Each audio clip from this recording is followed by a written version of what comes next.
Luz de Gas Radio, el podcast. Descripción de un cuadro de Heiner Müller. Con Juan Duque Oliva. Descripción de un cuadro.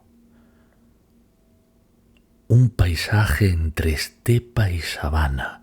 En el cielo azul prusiano flotan dos nubes gigantes que parecen sujetadas por esqueletos de alambre construidos en todo caso en un estilo desconocido.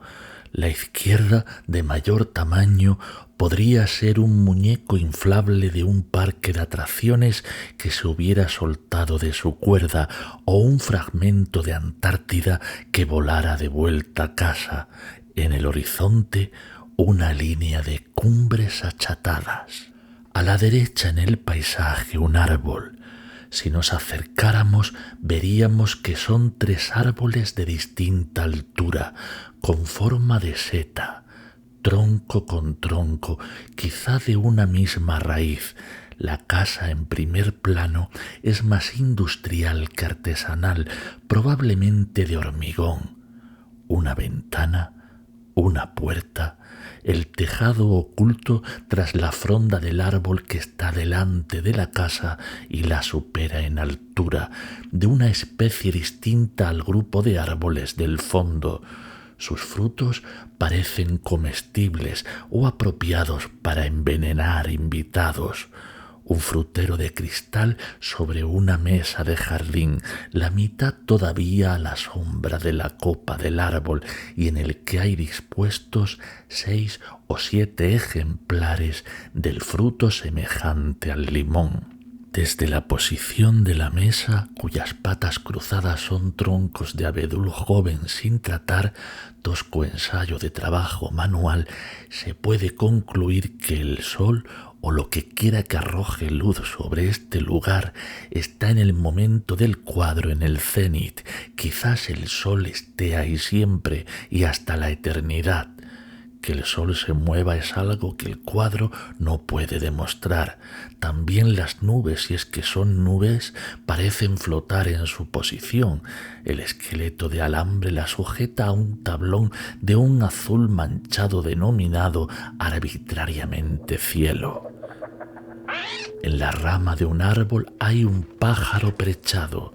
La fronda oculta su identidad. Puede ser un buitre o un pavo real o un buitre con cabeza de pavo real. La mirada y el pico dirigidos hacia una mujer que domina la mitad derecha del cuadro. Su cabeza divide la línea de cumbres, su cara es suave, muy joven, la nariz larga en exceso, hinchada en el puente, quizá por un puñetazo. La mirada hacia el suelo, como si no pudiese olvidar una imagen y o no quisiera ver otra. El pelo largo y desgreñado, rubio o de un gris blanquecino. La luz intensa no permite la distinción. Va vestida con un abrigo raído de pellejo cortado para hombros más anchos, sobre una camisa fina y rala, probablemente de lino. De la manga derecha, demasiado ancha y algo deshilachada, alza un frágil antebrazo, una mano a la altura del corazón o bien del pecho derecho, un gesto de defensa o del lenguaje de los sordomudos, defensa ante un espanto conocido. La bofetada, el empujón, la puñalada se ha producido, el disparo ya ha impactado, la herida ya no sangra, la repetición acierta en el vacío donde el miedo no tiene lugar. La cara de la mujer se hace legible si la segunda suposición es cierta. Una cara de rata, un ángel de los roedores. Las mandíbulas muelen cadáveres de palabras y basura verbal. La manga izquierda del abrigo cuelga hecha jirones como después de un accidente o el ataque de algo que desgarra, animal o máquina. Llama la atención que el brazo no haya sido herido o son las manchas parduzcas en la manga sangre coagulada, el gesto de la mano derecha de dedos largos al servicio de un dolor en el hombro izquierdo. Cuelga el brazo tan débil en la manga porque está roto o paralizado por una herida profunda. El brazo está cortado a la altura de la mano por el borde del cuadro. La mano puede ser una zarpa, un muñón, quizá costroso de sangre, o un gancho. La mujer se yergue de la nada, amputada hasta las rodillas por el borde del cuadro, o acaso crezca desde el suelo como el hombre sale de la casa y desaparezca en el suelo como el hombre en la casa, hasta que el movimiento incesante comienza, que revienta el marco, el vuelo, el mecanismo impulsor de las raíces, haciendo llover trozos de tierra y aguas subterráneas, visible entre mirada y mirada, cuando el ojo, visto todo, se cierra parpadeando sobre el cuadro. Entre el árbol y la mujer, la única gran ventana abierta de par en par. La cortina ondea hacia afuera. La tempestad parece provenir de la casa. No hay rastro de viento en los árboles, o acaso atraiga a la mujer a la tempestad o la provoque con su aparición, tempestad que la ha estado esperando en las cenizas de la chimenea. ¿Qué o quién ha sido quemado? ¿Un niño? ¿Otra mujer? ¿Un amante? ¿O acaso sean las cenizas en realidad sus propios restos, el cuerpo prestado del fondo de los cementerios? El hombre bajo el marco de la puerta, el pie derecho todavía en el umbral, el izquierdo ya fuera sobre el suelo terroso, manchado de hierba, abrasado por un sol desconocido. Extendido el brazo, en la mano derecha tiene preso con gesto de cazador, allí donde se quiebra el ala, un pájaro. La mano izquierda, provista de dedos muy largos y torcidos que aletean, acaricia el plumaje erizado por el miedo a la muerte. El pico del pájaro se abre en un grito inaudible para el observador, mudo también para el pájaro en el árbol. Los pájaros no le interesan. El esqueleto de su congénere junto a la pared interior veteada de negro, visible a través del cuadro de la ventana, pero invisible desde su posición en el árbol, no le podría transmitir ningún mensaje. El hombre sonríe. Su paso es animado, un paso de baile. Imposible de precisar si habrá visto ya a la mujer. Quizá sea ciego. Su sonrisa, la preocupación del ciego. Él ve con los pies. Cada piedra con la que tropieza se ríe de él. O la sonrisa del asesino que va al trabajo, que pasará junto a la mesa de patas cruzadas con el frutero lleno y con la copa de vino rota volcada en la que flotan todavía los restos de un líquido negro que se extiende por la mesa y por el borde goteando hasta caer al suelo, bajo la mesa formando un charco cada vez mayor. Frente a ella, la silla de respaldo alto tiene un particular. Sus 4 patas están atadas con un alambre a media altura como para evitar que se derrumbe. Una segunda silla arrojada en el suelo, detrás del árbol a la derecha.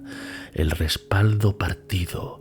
La protección del alambre apenas forma una Z y no un cuadrado. Quizás un intento anterior de sujeción. ¿Qué peso ha roto la silla y ha dejado la otra inestable? ¿Un asesinato quizá? ¿O un coito salvaje? ¿O los dos en uno?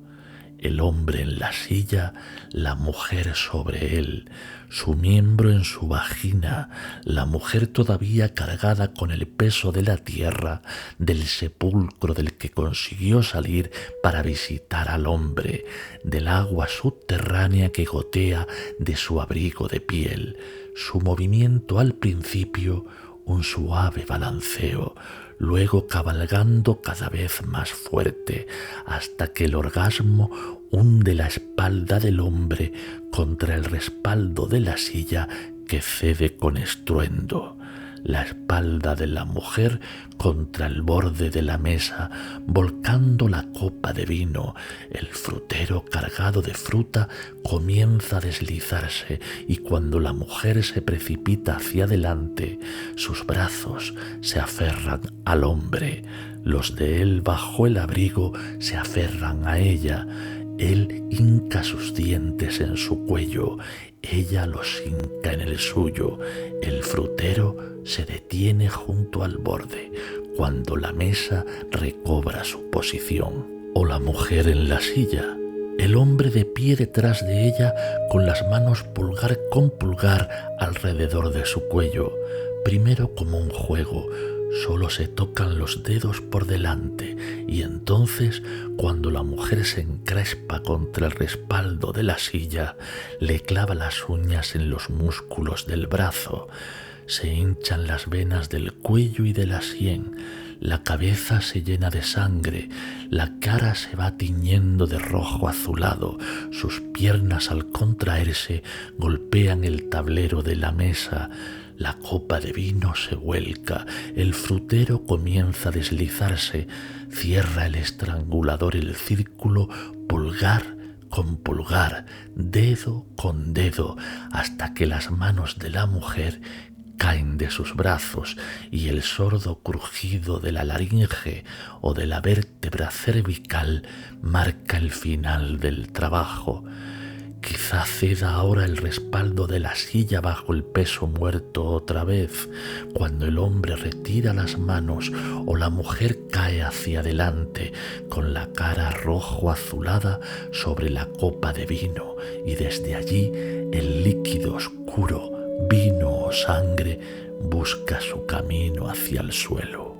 ¿O acaso la sombra desilvanada del cuello de la mujer bajo la barbilla sea producto de un corte de cuchillo? Los hilos de sangre seca de la herida ancha como el cuello, negros con costra de sangre también los mechones a la derecha de la cara. La huella del asesino zurdo sobre el umbral de la puerta. Su cuchillo escribe de derecha a izquierda. Lo necesitará de nuevo.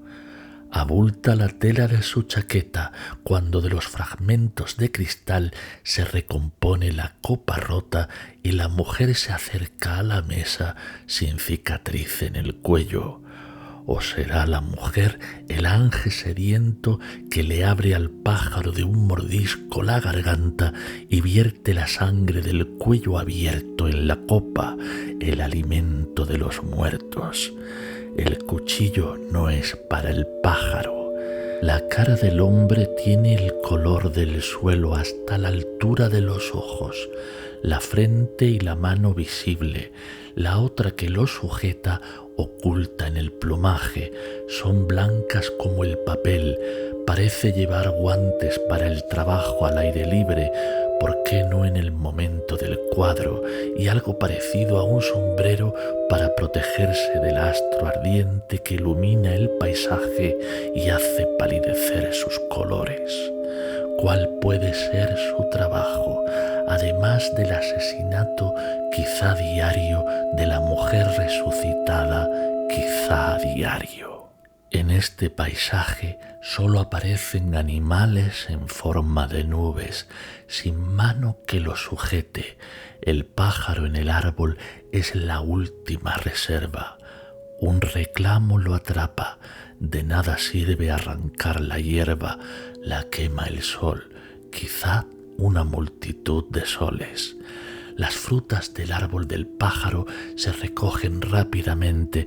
¿Acaso los dedos temblorosos del estrangulador han tejido la red de alambre alrededor de la línea de cumbres achatadas de la que solo sobresale, aún no protegida, una cima blanca como el papel, protección ante el desprendimiento de piedras provocado por los paseos de los muertos en el interior de la Tierra, que son el pulso secreto del planeta al que se refiere el cuadro?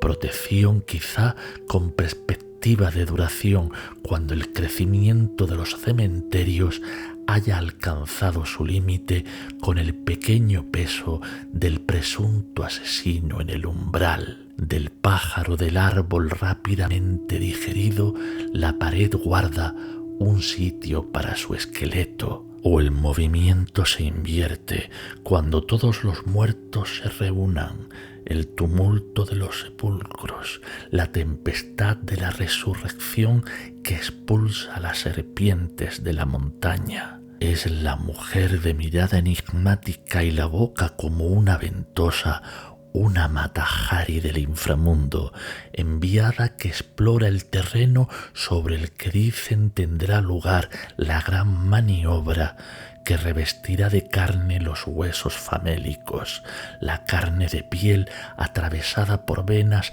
que beben la sangre que procede del suelo, el regreso a casa de las vísceras desde la nada. ¿O está el ángel hueco bajo el vestido?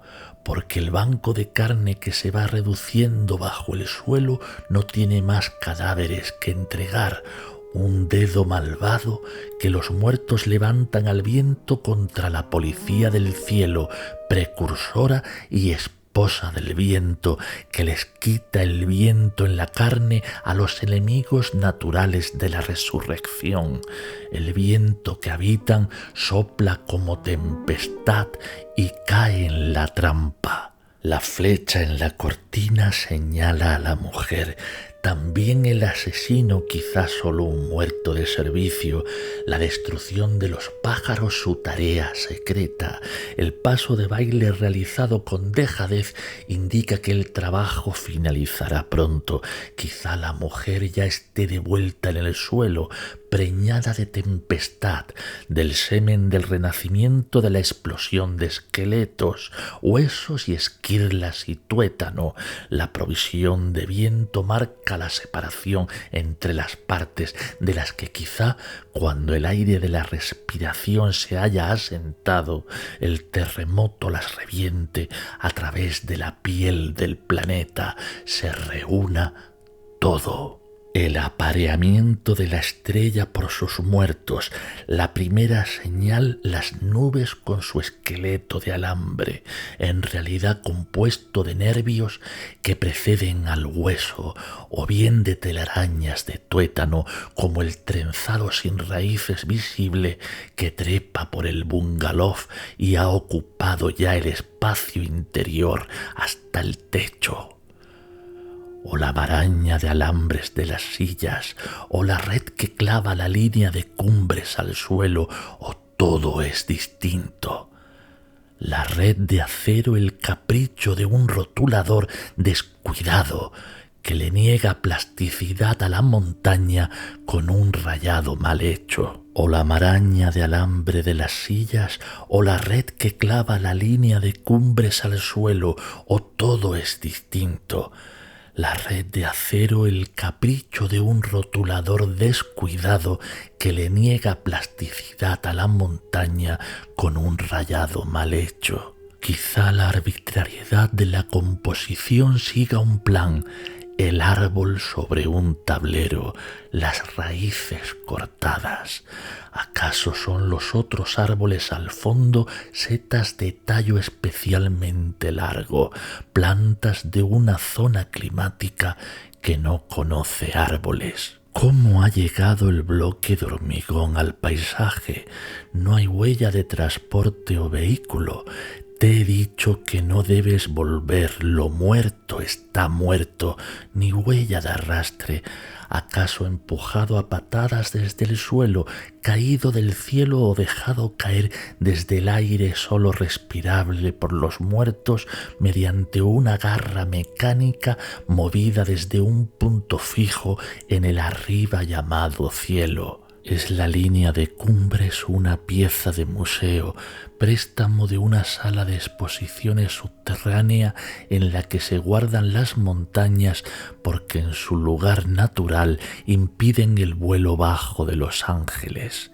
El cuadro es una disposición experimental, la crudeza del boceto una expresión de desprecio hacia los animales de laboratorio, hombre, pájaro, mujer, la bomba de sangre del asesinato diario, hombre contra pájaro y mujer, mujer contra pájaro y hombre, pájaro contra mujer y hombre que suministra combustible al planeta, sangre la tinta que escribe de colores su vida de papel, también su cielo amenazado de anemia por la resurrección de la carne. Se busca el hueco en el proceso, lo otro en el retorno de lo igual, el balbuceo en el texto mudo, el agujero en la eternidad, el error quizá redentor, la mirada distraída del asesino cuando examina el cuello de la víctima sobre la silla con las manos, con el filo del cuchillo sobre el pájaro en el árbol, en el vacío del paisaje, titubeo antes de la incisión, los ojos que se cierran ante el chorro de sangre, la risa de la mujer que afloja en lo que dura una mirada, la garra del estrangulador. Hace temblar la mano con el cuchillo, vuelo en picado del pájaro atraído por el destello del filo, aterrizaje sobre la bóveda craneal del hombre, dos picotazos a la derecha y a la izquierda, vahido y chillido del ciego, salpicando sangre en el torbellino de la tempestad que busca a la mujer. Miedo a que el error ocurra durante el parpadeo, a que la hendidura del ojo se abra en el instante entre mirada y mirada. La esperanza vive sobre el filo de un cuchillo que gira más rápido, con atención creciente que deviene cansancio. El relámpago de la inseguridad en la certidumbre de lo terrible. El asesinato es un intercambio de sesos, extraño en el propio cuerpo. El cuchillo es la herida, la nuca el hacha. ¿Acaso la ausencia de vigilancia es parte del plan? ¿A qué aparato está sujeta la lente que extrae los colores del cuadro? ¿En qué cuenca ocular se despliega la retina? ¿Quién o qué pregunta por el cuadro? Vivir en el espejo. Es el hombre del paso de baile yo. Mi tumba su cara, yo la mujer de la herida en el cuello, a la derecha y a la izquierda en sus manos el pájaro despedazado, sangre en la boca, yo el pájaro que le muestra al asesino con la escritura de su pico el camino hacia la noche, yo la tempestad congelada.